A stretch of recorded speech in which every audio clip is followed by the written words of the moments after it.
This is a book. It may be useful to you as you begin your research project. This is an academic journal. You may also want to use sources here. This is not an academic journal. At this point, there may be some confusion around the room. Print source, online source, academic journal, magazine, what's the difference? Mr. Walmsley wrote a book. So about how Let's long go did it ask take to him. write? It took about a year or two from start to finish from the making of the outline or scenario or plan of the book. From that date, it took about a year from when we first put pen to paper to when we dotted the last I and sent it to the printer. Okay. Now, who would read or need to read your book? This book was written for a general audience. It was not written for scholars or specialists on Leonardo, although they might like to have the book because it has so many nice, so many beautiful reproductions of Renaissance paintings and so forth, and drawings and beautiful photographs of Florence and other parts of Italy. But it was written for the generally reasonably educated reader, and not for specialists. And that is the audience that we aimed at, as do all of National Geographic's books are aimed at a general audience. Okay. And what would someone have to do to get access to your book? What they would have to do is to go to a bookstore where it's for sale.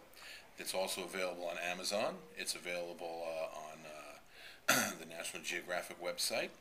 And it would be available on almost any major bookseller's website like Barnes & Noble or Borders and so forth. But it's available at most good bookstores like Barnes & Noble and Borders. And I hope every library in the country buys it as well. What would happen if your information was wrong? What would happen if our information was wrong? Let me tell you a little bit about what happens when you're writing a book like this, particularly when you're writing a book about history and you're writing it for a major company like National Geographic. We would write our text and we would submit it to our editor, and our editor would then, and all this was done was done online. We wrote the text online. We wrote the text in a Word program. Then we emailed it to the editor. And there was no paper at all until the book was printed. We would email the text to our editor. She would then email it back with the original text that we emailed her, and noting the corrections or suggestions that she would make, and then we would re-edit it in light of her corrections, send it back to her again, and then if she was satisfied with what we had sent back and the corrections or suggestions that we accepted, she would then send it on and with that particular chapter of text would be finalized and closed out.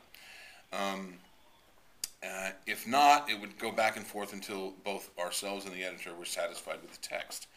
Then the entire text goes to a copy editor and a fact checker. And they do what's called author queries. This is the procedure in almost every publishing house. Then they read the text, the edited text that's been edited and re-edited by the authors and the original editor. And then this copy editor and text and fact checker would then assemble, with each chapter, would assemble a group, a whole. That sometimes there are 3 and 4 pages long, called author queries, in which they ask you questions about if there's anything in the text they don't understand. They ask questions, and you need to come up with a clarification.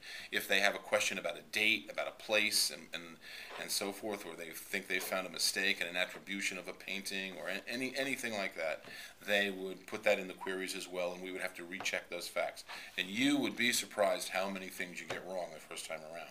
Lots of things. You get lots of dates wrong, lots of attributions wrong, and so forth. And these copy editors and fact checkers at National Geographic are very, very good. and they found us in a lot of stumbles and saved us from a lot of mistakes.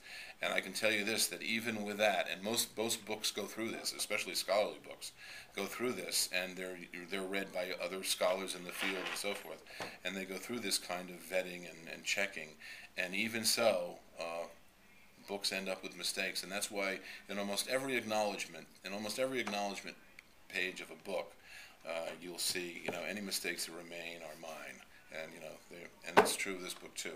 There's still mistakes in it, I'm sure, and we're responsible for them. But it went through quite a process of checking facts and dates and attributions and spellings and Italian spellings and things like that. And you'd be surprised how many things you don't get right the first time around. You have to be very careful about it. Well, thank you very much. This is very helpful. Okay. So Mr. Walmsley wrote a book which is printed, so it is a print source.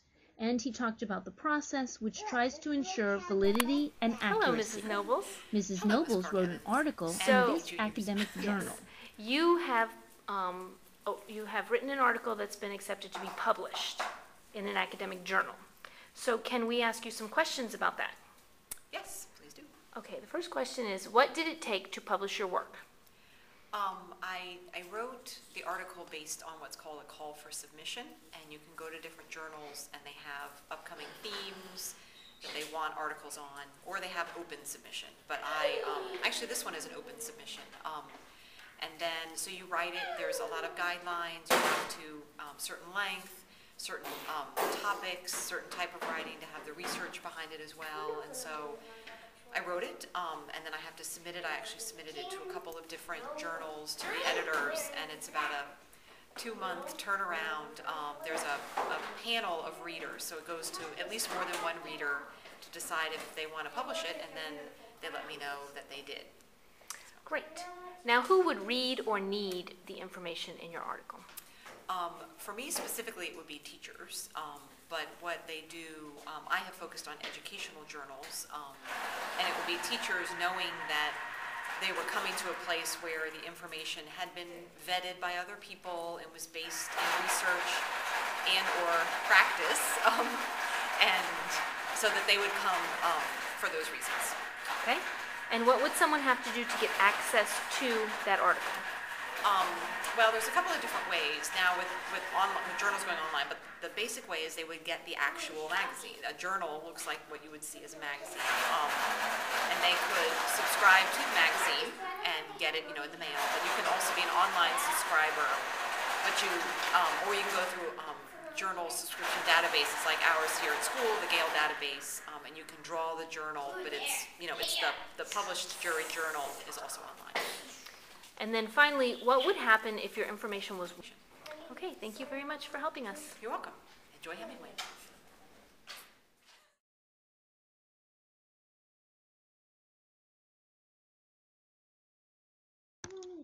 An academic journal, like a book, is printed, but it can be available online. Okay, can you tell us how now your let's information just look gets at published? online research. Sure. The first thing I do Mr. for my Evans website, maintains a in web order for page, everything to get only published, available is online. that I have a specific user code where I can log into my site, and I have complete access to being able to download anything from Word documents, pictures, and so forth, where I can type up information and immediately publish. I can do maybe a 4-paragraph post in about 15 seconds if it's pre-written. Basically, it's over and done very quickly. Okay, and who reads or needs the information that's on your site? The purpose for our site is about bike racing. It's specifically a bike racing team, and so we have a team website. So other competitors around the Mid-Atlantic constantly read our updates on our website, as well as having sponsors who kick in serious money to advertise on our sites, but also on our uniforms and such. They try to be fans of our team, so they're following the sites. But also, different kinds of magazine publications follow various teams and do little articles and vignettes about them. And so we're constantly being hit by sites other websites, basically. Okay, and how does somebody access your information? Basically, all you need to do is type in the URL, and you have complete access to read any of the information, read only every information that we contain on the site, videos, pictures, uplinks, and the main page.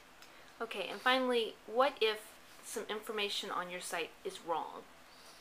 All I have to do is go in, fix it, 15 seconds, make the changes, it's up and ready. Okay, thank you very much.